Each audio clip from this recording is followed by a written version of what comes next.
Hi, it's Jenny, back with another edition of Ask the Accountants, diving into another hot topic at the moment, limited companies.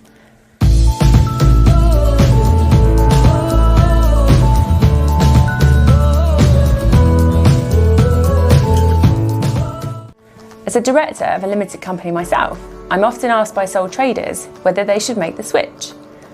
In fact, a graphic designer called Holly has just recently got in touch to ask if she should become a limited company after being self-employed for 2 years.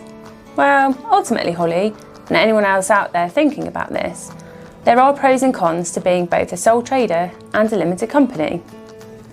Let's have a look at what these are in a bit more detail to help you make a more informed decision. So first up, what's the difference anyway? The best way to think of this is that a sole trader is their business, whereas a limited company is a separate entity. If we think of this in terms of liabilities and debts, if you're self-employed and the business gets into trouble, anything your business owes will have to be paid from your personal finances. If you're a limited company, your personal assets are not at risk. So a limited company is better, right? Well, that's not always the case. As a sole trader, you'll benefit from quick, easy and free business creation, less paperwork and red tape, and more privacy, as your business books and address aren't available to the public.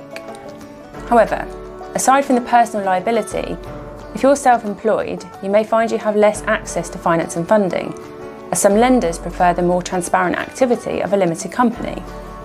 Plus, you'll have limited options when it comes to financial and tax planning. And although this might not be a factor for your own business, some sole traders find that their status affects their reputation and ability to get new contracts and projects. For some people and other businesses, the idea of working with a limited company gives them more confidence.